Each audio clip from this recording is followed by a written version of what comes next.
Halo guys, balik lagi sama gue William di Lazy Monday. Ya, hari ini gue mau ngasih tahu lu sebuah tips yang sekarang udah sangat menarik. Sebenarnya kita mau bikin ini dari lama, cuman sekarang baru doable lah setidaknya. Yaitu main game langsung dari Google Drive guys. Tapi gimana caranya, kita intro dulu.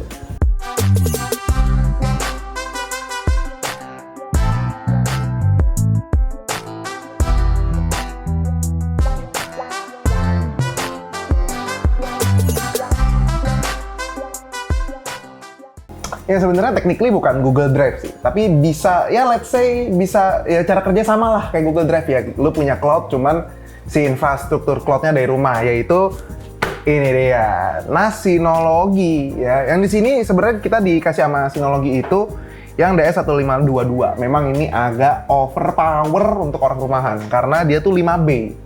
Ya, jadi memang rada overpower memang yang ini. Dan kita juga dikasih bentar. Ini dia. Saya dikasih ini nih. Pertama, SSD Synology, ini Enterprise ya. Jadi memang speednya nggak sekenceng SSD gaming, cuman secara lifespan-nya daya tulisnya tuh tinggi banget karena ini yang Enterprise. Jadi dia emang failure safe. Apalagi kalau lu colok ke NAS-nya Synology, kalau ada 2 biji nih kayak kita, itu dia langsung jalan di RAID 1 speednya. Jadi memang nggak terlalu kenceng, tapi kalau satu mati masih ada satu gitu, technically. Dan kita juga dikasih ini nih, ini yang paling gong ya. Ini adalah 10 gig modul ya. Jadi memang sebenarnya overall setup ini rada mehong. 10 gig modul, ini yang mini ya. Ini tetap pakai RJ45, nggak pakai colokan yang lain. Dan pertanyaannya adalah, kalau ini 10 gig, berarti PC lu juga harus 10 gig dong bang? Betul sekali. Dan kita pakai card yang ada di sana. Ini harusnya ada birolnya. Ini cardnya ada di sana. Ini card merek HP. Jadi emang ini well known brand untuk ngomongin card, network card. Tapi kan itu tidak masuk resmi ya. Di mana gue dapatkannya? Ya, ini gue sebenarnya rada gambling karena gue beli di toko-toko yang menjual parts-parts copotan dari server. Dan harga itu murah sekali. Itu 10 gig yang 2 port RJ45, dia support dari Cat 7 untuk ngomongin kabelnya. Itu harganya cuma 750.000. Jadi kalau lu mau start environment 10 gig di rumah lu, udah double banget sekarang. Itu cuma 750.000, ininya 12 juta, ini 3 juta, 2 juta. Tapi kalau lu mau pakai yang versi lebih murahan, yang lebih rumahan ya, yang ramah dompet, ini gue kasih ya, apa aja yang harus beli, itu versi lebih murahnya. Lu bisa setup ini dengan versi lebih murahnya di rumah ya, dari barang-barang Synology. Gimana cara main gamenya langsung ke sini, ya kan? Kalau lu mau pakai switch yang 10 gig, nah itu emang rada mahal kalau lu pakai switch 10 gig ya. Kalau lu pakai switch dulu. Tapi kalau lu memang rumahan, gue sarankan untuk lu colok langsung ke card 10 gig-nya aja. Jadi nggak riweh, nggak banyak yang terkonek ke rumah lu gitu. Ke PC lu dulu. Maksudnya kalau switch 10 gig kan paling yang device lu yang 10 gig paling cuma PC doang kalau untuk sekarang. Jadi ya kalau saran gue, walaupun ini tidak benar ya, tidak bisa dibenarkan, tapi kan ini sementara, bisa nunggu ada switch-nya lagi nanti. Nah, itu colok langsung ke PC-nya. Dan memang ini, si adapter ini memang nggak ada drivernya langsung. Drivernya itu lu tinggal cari aja, namanya Intel Complete Driver Network Card. Ya, itu ada yang share di GitHub. Itu resmi dari Intel, cuman memang tidak untuk customer biasa, consumer biasa. Tapi memang itu dikhususkan untuk yang server. Makanya di sini pun dijual dengan ada adapternya. Dia itu pakai FlexiOhm kalau nggak salah konektornya untuk si servernya. Jadi ini tuh cardnya itu sebenarnya card 1U, 1U yang cuma satu baris itu di adapter ke PCIe. Segitu aja untuk ngomongin setupnya. Dan kalau ngomongin gamenya gimana, sebenarnya tadinya gue pikir ini adalah eksperimen yang sangat-sangat bodoh ya. Tapi ternyata setelah gue coba, ini sangat-sangat masuk akal. Pertama yang harus lo lakukan adalah lo setup NAS-nya dulu. Setup NAS-nya gampang ya, lu tinggal download Synology Assistant, ini dengan anggapan lu udah install network card lu ke PC lu dan juga udah install driver ya. Ini tuh langsung ketemu, ini namanya Vault 3 di sini ya. Ini dipilih, diselect ini ya sekali. Habis itu langsung di map drive aja, map drive ya kan. Habis itu lu pilih, ini shared folder mana yang mau lu masukin, karena gue udah pernah bikin tutorial setupnya di video yang di card yang di atas, jadi kita tidak perlu mengulangi hal itu ya. Tinggal pilih Vault Game ya kan, next lagi, ini Vault Game-nya. Anggaplah ini adalah folder yang akan lu mapping ke drive gaming lo, Vault 3 ini, kan? Gue tinggal pencet next, ya kan? Gue pilih drive letternya apa, jangan lupa reconnect at logon, biar nanti pas lu nyala langsung otomatis. Habis itu masukin password sama username. Habis itu di remember credential. Oke, nanti dia langsung nih. Jadi, ya kan, open map drive untuk ngecek benar nggak masuk ke itu. Oke, udah masuk. Setelah udah masuk, lu masuk ke Steam, ke setting, ya. Lalu lu ke download. Setelah ke download, lu ke Steam library folder. Habis itu lu ada tombol plus nih sini nih, ya kan? Masukin yang tadi lu assign drive letternya. Tadi apa? Z, Y, apa-apa. Biasa kalau Windows itu memang urutan dari paling bawah. Dari Z dulu, Y, habis itu kalau ada lagi X gitu-gitu. Nah, lu pilih aja Y, lu add, nanti dia langsung auto detect nih. Kalau udah jadi auto detect, jadinya begini dia, langsung ngedetect tuh. Di NAS ini udah ada Hogwarts sama Dota 2. Kenapa dua game ini? Karena pertama, gue cuman punya Hogwarts ya, untuk ngomongin game AAA yang ukurannya cuman lumayan gede di 70-an giga. Kedua Dota. Nah, kalau lu punya game yang ada di lokal disk lu nih, kayak di sini di C. Ini kan gue punya Portal with RTX nih, ukuran 24 giga. Kalau gue mau pindahin ke NAS gue tinggal klik ini, move, pilih tadi yang tadi gue bilang drive letternya. Kalau lu cuma punya satu drive letter doang gampang nih, port game pilih terus move. Karena ini 10 gig lu bisa lihat sendiri di performance di Ethernet. Di sini tuh di Ethernet 3 assign-nya. Bukan. Iya benar, nih Ethernet 3 nih. Lu bisa lihat speed-nya di sini. Nih kan dia ada send-nya nih. Send-nya ini 1,6 Gbps. Kok nggak 10 gig? Ya, pertanyaannya adalah kenapa nggak 10 gig? Karena ini bottleneck dari harddisk yang ada di sini. Jadi SSD cache-nya memang ada di 3000 megabit per second. Cuman masalahnya, kemampuan tulisnya si harddisk ini, itu ya sesuai dengan interface-nya, yaitu SATA gitu. Karena SATA ya segitu-segitu aja gitu. Jadi nggak bisa menembus speed-nya itu. Tapi memang karena udah ada SSD-nya, jadi lebih cepat. Dan kecepatan nulis SSD-nya nggak sekencang 1:1 dengan bacanya. Tulisnya itu lebih lamban ya. Nih di sini ada speknya. Ditulisnya berapa, dibacanya berapa. Nah, kalau lu udah selesai pindahin ya, nih kita biarin dia pindah aja dulu. Oke, ini tadi portalnya tuh bermasalah karena dia ada update. Jadi untuk game-game yang ada fast update-nya, ini gue harus kasih disclaimer ya. Untuk game-game yang sering ada update gitu ya, kayak Dota gitu ya, memang akan ada namanya prahara lah dalam lu memindahkan file dari si vault gamenya ke C-nya. Kalau lu sering mindahin ya, dengan asumsi lu sering mindahin kayak seminggu sekali gitu lu mindahin. Karena kalau lu mau move, ya ini gue move, dia ada update require. Nah, ini biasa di flag untuk ada updatean di gamenya. Karena kalau lu gue buka Dotanya juga, itu ada tulisan client updated, tapi belum ada update yang di push. Nih, kayak sekarang nih. Ini baru nongol nih Dotanya, tapi portalnya belum nongol. Sedangkan portalnya itu udah di flag ada update. Jadi gue menggunakan Hogwarts sebagai contohnya, karena ini game single player yang jarang ada update-nya. Ini kita langsung pindahin aja dari si Z-nya, si vault game-nya alias NAS ini, pindahin ke C.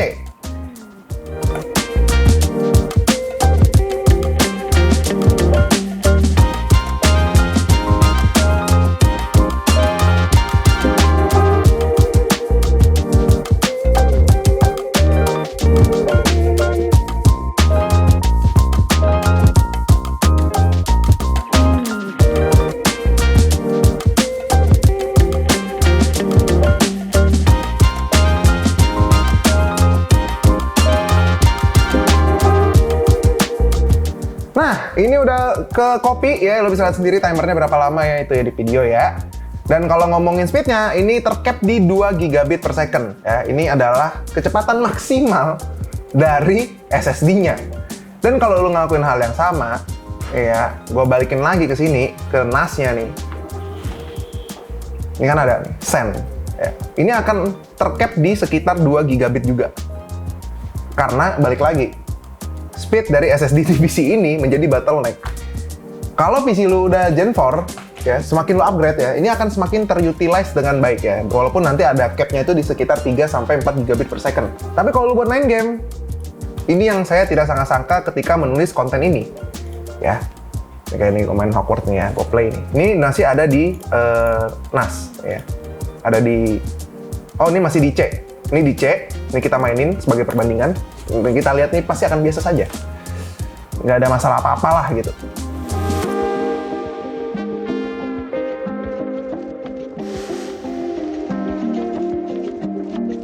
Oke, Ini kita udah masuk ke gamenya. Lo lihat sendiri di timer berapa lama ya. Nanti kita akan buat perbandingannya.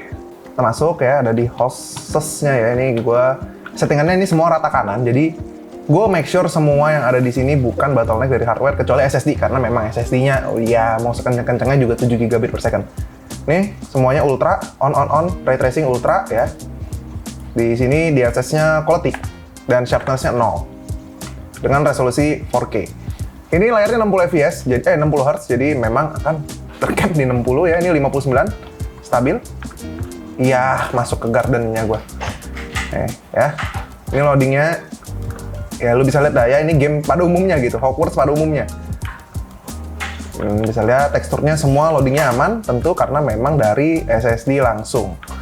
Ya juga lu bisa lihat, gua keliling-keliling, ya ngobrol sama nih bocah. Ada popping di sini, bukan popping tekstur, melainkan lightingnya yang agak aneh ya, gua nggak tahu kenapa. Kadang-kadang suka ada aneh, kayak mendadak nongol bayangan gitu. Tapi lu bisa lihat segala macamnya itu, ini udah ray tracing enabled ya, karena lu lihat ini cahayanya, ya pendaran warnanya, ini semua udah nyala rata kanan. Dan yang menjadi concern dari main dari NAS adalah tentu adalah teksturnya yang popping. Tapi apakah akan terjadi ya? Ini kita coba pindahin gamenya ke NAS sekali lagi.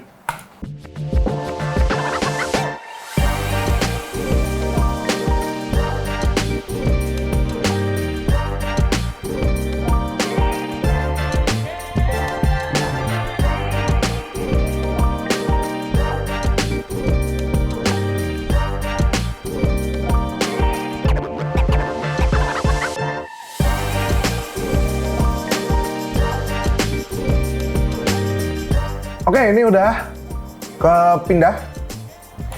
Lo bisa lihat timernya tadi ya. Yang ini cukup lama karena ini mindahin ke hard disknya NAS. Ya, dan kita langsung play.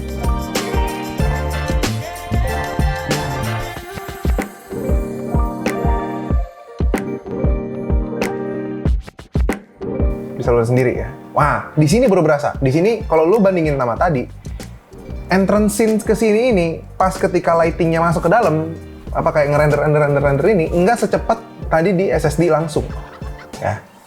Nih lu bisa lihat sendiri, ini kayak tadi gua ke belakang ya, gua ke belakang lagi, gua loading lagi ke garden belakangnya ini ya. Lu bisa lihat teksturnya hilang. Nah ini baru muncul, teksturnya hilang juga. Tapi secara gameplay lucunya gue nggak mendapatkan frame time yang lebih tinggi, maksudnya yang secara numbers itu tinggi banget gitu ya, yang langsung kayak berasa wah ini nggak playable gitu. Tapi memang banyak tekstur popping gitu, apalagi kalau lu bergerak secara cepat. Tapi kalau lu udah keliling map ini dan lu sering mainin game ini, yang gue perhatiin adalah tekstur popping itu lebih sedikit bermunculan karena si SSD yang ada di NAS ini tuh punya sistem tiering file, dimana kalau semakin sering lo akses, maka dia semakin ready juga untuk naruh file tersebut ada di SSD-nya. Jadi kalau kayak ini Hogwarts nih, ini kayak sering dipakai nih, sering dimainin gitu, atau sering dibuka file ini, ya dia nggak akan naruh itu di harddisk doang. Di harddisk itu kopinya gitu, yang dipakai dan dibuka dan lu mainin itu ada di SSD. Ini bagian favorit gua. Selalu ada loading sebentar di bagian tekstur bukunya. Itu selalu terjadi. Di sini gue ada file ukurannya 10 GB. Ini hasil podcast dengan Gambir kemarin. Gue akan copy ke local disk yang ada di sini, di SSD-nya. Kita copy. Kita akan langsung lihat speed real time-nya. Lu bisa lihat sendiri. Ini dia sustain di 200 MB per second. Tapi ada sebuah kebiasaan SSD di mana kalau dia udah di RAM-nya udah full, dia akan langsung turun tuh, karena di SSD itu ada RAM-nya, dan kalau di RAM-nya udah full, dia akan turun. Dan kebetulan SSD yang ada di sini menggunakan DRAM, bukan menjadikan RAM internal sebagai DRAM-nya. Kenapa gue pakai file 10 GB? Karena biasanya DRAM yang ada di SSD-nya juga bukan yang kencang-kencang banget, tapi yang gue tahu kemungkinan besar mungkin gue akan rawat di video. SSD yang di sini itu menggunakan NAND flash-nya itu SLC, single layer cell. Jadi memang secara harga mahal, menurut gue itu make sense. Dan kalau gue copy lagi ke NAS-nya, dia punya speed di yang lebih tinggi startnya, habis itu dia akan turun karena tadi dia harus ngebersihin cache yang ada di RAM-nya, habis itu dia udah flush semua kenennya, baru nanti dia naik lagi. Karena tadi gue langsung instan, speed aslinya itu ada di sekitar 50-100 gitu. Tapi kalau lu penggunaan normal gitu ya, sehari-hari, kayak kemarin gue coba bener-bener ngedit full dari NAS, gue hampir nggak menemukan bisa dibilang mungkin problem yang bener-bener berarti banget ketika gue ngedit. Karena memang seintens-intensnya editan gue, file yang gue pakai tetap hanya 4K doang. Bitrate-nya juga bukan yang tinggi banget, bitrate-nya masih bitrate standarnya 4K di 60.000 megabit per second. Kalau beda lagi kalau kita ngomongin 4K 10 bit atau yang support HDR metadata gitu ya, itu memang jauh lebih berat lagi ngomongin bitrate-nya. So, segitu aja dari gua. Kalau masih ada yang lu bingungin, lu bisa nanya. Dan kalau gua ada salah, lu bisa komen di bawah. Karena gua yakin gua pasti ada salah. Gua nggak tahu semuanya masalah networking. Ketika gua bikin konten ini juga gua masih belajar. Dan kalau memang ada yang kurang-kurang bisa langsung komen di bawah. Kalau lu tertarik dengan konten yang kalau speednya 1 gigabit kayak gimana performanya, lu bisa request. Mungkin nanti gua akan cari waktu untuk bikin kontennya. Dan juga si Synology, sebenarnya ada satu fitur lagi namanya link aggregation yang sekarang gue belum komplit untuk risetnya, tapi yang gue tahu adalah nggabungin 4 interface LAN 1 gigabit menjadi 1. Nah, gue nggak tahu itu performanya kayak gimana tuh. Terus gitu aja, bye-bye guys!